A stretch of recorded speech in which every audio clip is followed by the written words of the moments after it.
All right. So, Minister Sindisiwe Chikunga, you presented a report at the UN General Assembly about the Beijing Declaration. Briefly talk to me about the key highlights in your report presentation. Thank you very much for having us. My name is Sindisiwe Chikunga. I'm Minister in the Presidency for Women, Youth and Persons with Disabilities in the Republic of South Africa. Yes, indeed. First, we submitted our 2019-2024 report to UN. And of course, that report identified areas where we have made progress as South Africa and areas where we have not made much progress and areas where we have not progressed at all. And the first area that I would want us to look at is education. We've made a lot of progress in education in South Africa. 60% of graduates from our tertiary institutions, be they colleges or universities, are now women. And some of them are taking STEM subjects, not many, but they are now taking STEM subjects. We're not doing that well in the issue of women who probably are in the STEM qualifications or courses. So we're not doing well in that regard. So when it comes to education, I think we've made a lot of progress in South Africa. Also, we've made a lot of progress in health. The life expectancy for women has increased, particularly with the rollout of ARVs. But of course, with the change of their lifestyle, women live longer, and therefore we're happy about that. Also, we've made a lot of progress on social security. Women who are poor in rural areas cannot access work. They are covered in the form of grants and social security. So indeed, even if they are very poor, they're able to get something for themselves as we give them and we provide them with grants. But also, I believe Yes, I wanted to ask you, with some of these challenges that you've mentioned, are there any mechanisms or plans to resolve some of these challenges you've enumerated? Because identifying the problem is part of the solution in itself. in fact, in the areas that I've mentioned so far, it's where we've made progress. Where we haven't made progress, enough progress is in areas such as gender-based violence and femicide and the security of women. Then we've not made a lot of progress in the economic empowerment of women. We've made a lot of progress. And in as far as that is concerned, we've put in place measures. For instance, when it comes to gender-based violence and femicide, we now have the National Council on Gender-Based and Femicide Act, which establishes a state-owned agency to focus on gender-based violence and femicide. That's the first one. The second, we have a national strategic plan on gender-based violence, which has 6 pillars that bring everybody on board, be they government, civil society, academia, traditional leadership, religious leadership, and communities to form part of this driver of and driving force to fight gender-based violence and femicide. And we believe that when everybody is involved, we will be able to actually make a dent on gender-based violence, because in any event, it is persuaded by people, and therefore when people decide not to do it, then of course we'll have less of that, if not eliminate it at all. That is the area. The second area is the area of economic empowerment for women. When you talk about people that are poor in South Africa, definitely the majority of them will be women. And that is why we are coming up with quite a number of strategies that aim to empower women economically so that they are actually participants. The one is what I started with, sending them to school so that they're educated. So that is one other pillar that we're actually using. But also we're looking at other opportunities, like as entrepreneurs, to say it's not everybody who's going to wake up and go to work. In South Africa, for instance, public service can only take 1.2 million public servants. And therefore, in a society of 52%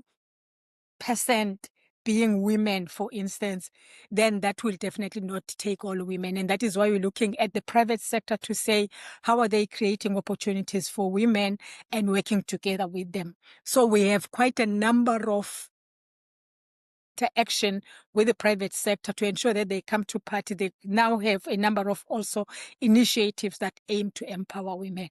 Another area where we're not doing well, particularly from the private sector's point of view, is the pay gap.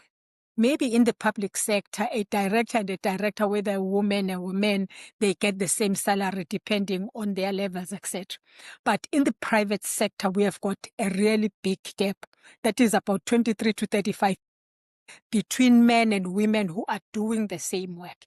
And that is the issue that we're also focusing on to ensure that that gap is actually closed. So we're engaging and we're looking at our policies, at our legislations to say, how do we ensure that we enforce, even within the private sector, that people who are doing the same work, same level and everything, they must actually get the same salary. It cannot be that because you are a woman, you are not paid the same salary as your counterpart who happens to be a man.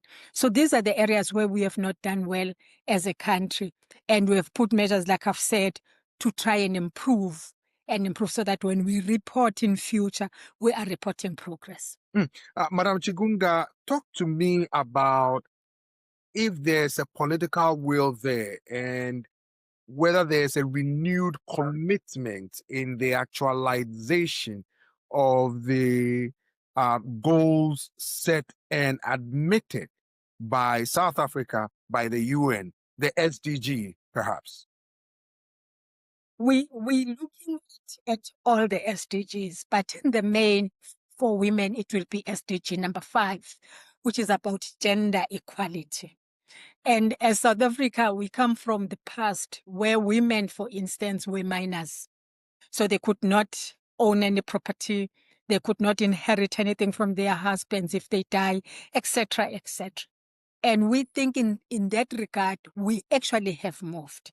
Women in South Africa today can own property, can inherit from their husbands. They can be anything. And therefore, on the issue of where we are coming from and where we are, we think we have actually moved. There is political will.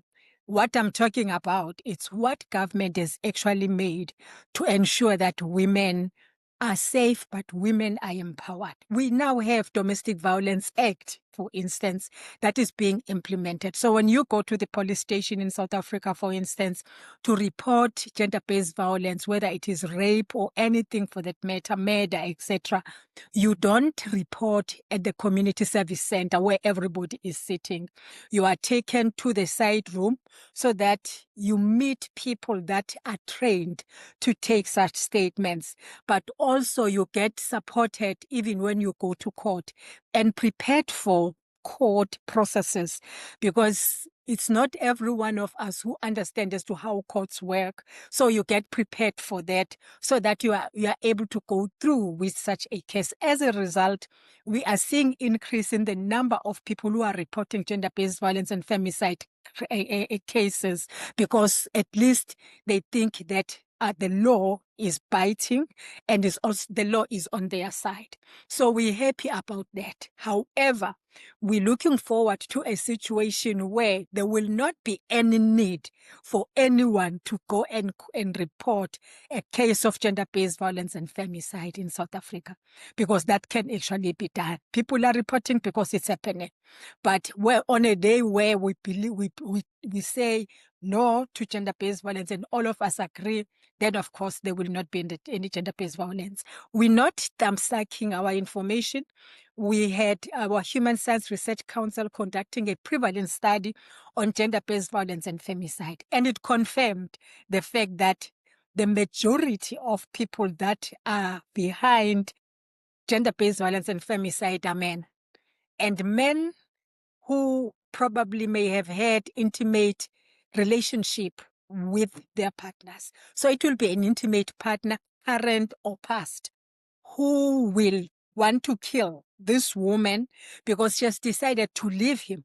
And they will therefore say, if you're not for me, You will not be for any other person. And that is why we also are embarking on another campaign to say to young men, there's something called disappointment in life. And when you get disappointed, you've got just to accept disappointment and move on with life. You don't have to kill anybody because they've disappointed you. And it will not be a person who's far from you who disappoint you. It will be a person very close to you. It may be a member of family. It may be your intimate person. It may be your wife even, or your husband even, disappointing you. You must be able to deal with the disappointment and then, of course, move on. You don't have to kill anybody. You don't have to assault anybody.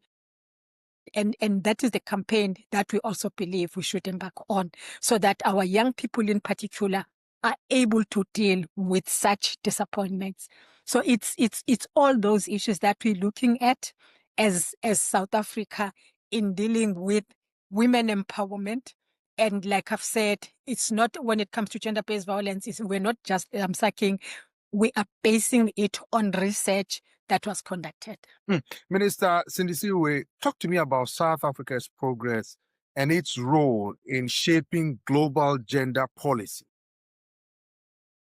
We are the presidency of the G20 right now, and we have the best opportunity to shape the world, because, of course, the G20 countries have an important role to play to shape the world through the G20. We are, for instance, in our department, leading the empowerment of women working group. And in that, we have decided to prioritize one, financial inclusion, but I just want to emphasize on the care economy, which is never taken serious, because it may either be the paid care economy or the unpaid care economy. I sit here today, you're addressing me as the minister, which probably I am. But there's somebody who is at home who made it possible for me to wear like I'm wearing today, who washed the clothing for me so that I'm able to appear before you. And that person adds so much in my life, but that person is never recognized. That person may either be paid or unpaid, for that matter, but they're actually performing the very same role. And we are saying it is important that we begin to acknowledge and recognize the care work that is being performed by women, who sometimes they share the same roles at work. But when they go home, they've got to look after the child, assist the child to do the homework, cook and clean the house. And the other person is focusing on his work. And when they go back, that is never recognized. When the woman says, I've got to take the child to crash because a person who's assisting me has not reported to work, that should be acknowledged and recognized and respected, because that is actually possible. But maybe also to look at whether where women are working, we cannot provide institutions so that children are taken care of and the woman can therefore focus on the work. So we are actually focusing on that, and therefore we think that influencing the policy, for instance, on the care work. But of course, like I've said, another priority is financial inclusion. And financial inclusion that says, if we equate women to the requirements for any other person, then we are creating a barrier against women. Because if, for instance, you say you want a collateral, if I go to the financial institution to borrow money, many women, for quite some time, as I've said, they did not own any property. So collateral demands can actually be the barriers for women. So what we are saying as South Africa, working together with other countries, is to say we do need a tailor-made sort of requirement for women, so that they're able to access resources and therefore are able to actually finance their projects. They are able to look to get the best technology, so that they're able to produce the best goods that can actually compete with others in the market for them to access market. Well, Minister Chikunga, before you go, I know you are pressed for time. Talk to me about the way forward in advancing the Beijing agenda. The Beijing agenda is for all of us to commit to. That is the best ever blueprint document that has ever been produced for women empowerment. And therefore, we as South Africa are committed to the declaration and to the 12 key priorities, which are actually forming the program of action. And we are committed to that.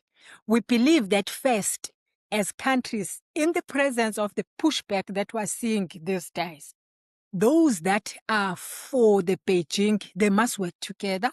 That is important for them to work together, to push for first, to keep what we have achieved, but also and to sustain what we have achieved and then improve it. But of course, that which we have not achieved, to ensure that we work together to achieve that which we have not achieved. And therefore, the Beijing Declaration and Platform for Action is the way to go for women empowerment by all countries. And when we are making our statement yesterday and other countries were making their statements yesterday, we're listening carefully to them to say how many of the countries are actually for the Beijing Platform of Action as well as the declaration, because it is important that we work together.